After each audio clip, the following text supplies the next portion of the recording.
Get ready for dictation. Start.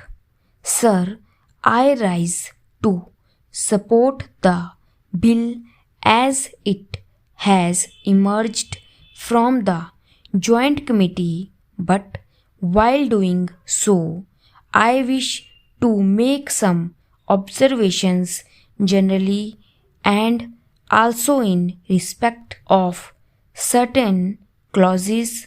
The objects of the bill as originally introduced have been enumerated like this: that a litigant should get a fair trial in accordance with the accepted principles of natural justice. Every effort should be made to expedite the disposal of civil suits and proceedings so that justice may not be delayed.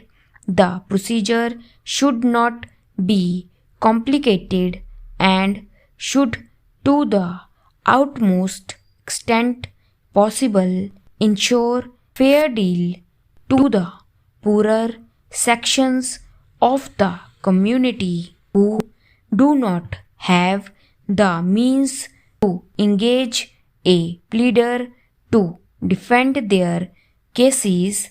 I wonder whether any of these three objectives will be achieved by this bill.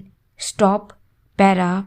Let us not flatter ourselves that this amending bill as it has emerged from the Joint Committee will be able to achieve any of these objects. The Code of Civil Procedure is a complicated thing. It was framed in 1908. We have streamlined it here and there. We have removed some hardship here and there and codified some of the legal decisions, and we have removed certain conflicts in decisions, but that does not mean that the litigant is able to get speedy justice or justice at less expenses. Let us be clear about it. I do not blame anybody, but by the civil procedure as it stands, none of these objects can be achieved. I am glad that some of the provisions which have been introduced are really good. They have removed the doubts and conflicts in respect of judicial decisions which had prevailed, each High Court giving a different decision about a particular matter that has now been set at rest. For instance, in Section 11, there was a conflict of judicial decision whether the decision of a court with limited jurisdiction can operate in a subsequent proceeding between the same parties in a higher court. There was a conflict of decisions, and now it is set at rest by saying that the decision of the lower court with limited jurisdiction will operate in a subsequent suit between the same parties in a court with higher jurisdiction.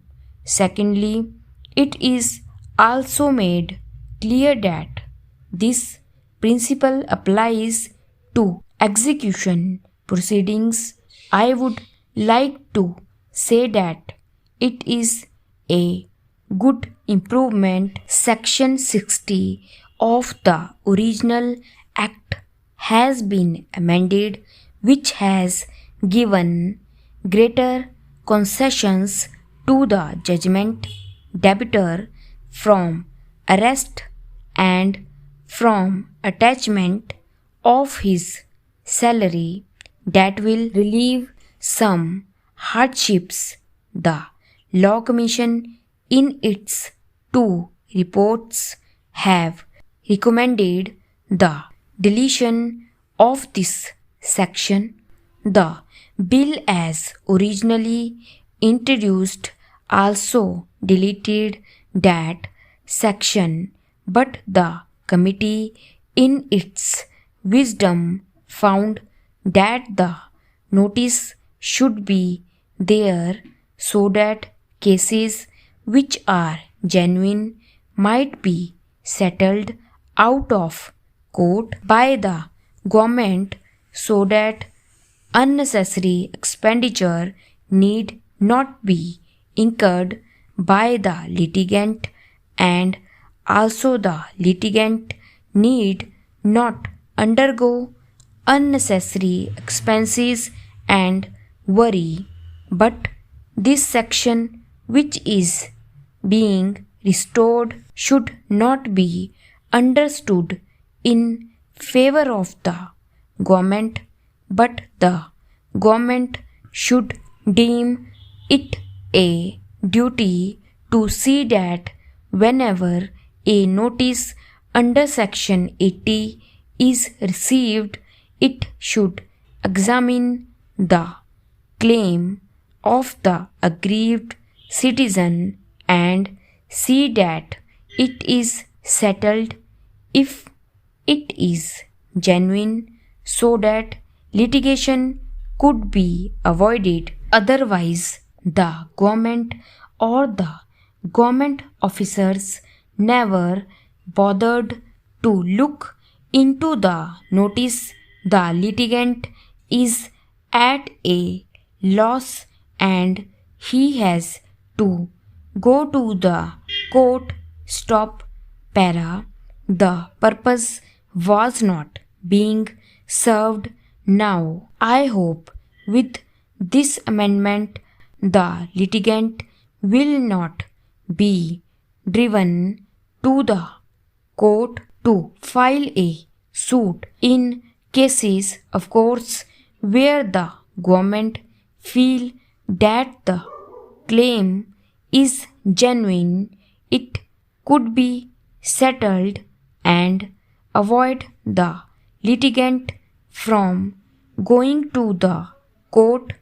About Section 100, which speaks of second appeals, they have introduced the words substantial question of law. The wording earlier was on a question of law. A second appeal lies, that is, the wording under the existing Section 100 of Civil Procedure Code, but they have now put the words on a substantial question of law. A substantial question of law should be involved for a second appeal. What does it mean? Suppose the decision of a suit depends on a question of limitation where the plaintiff files a suit and the defendant contests the suit as barred by time. Is it a substantial question of law, or is it only a technical question of law? If the latter is upheld, the appeal fails. Therefore, I cannot understand why on a substantial question of law have been introduced in section 100.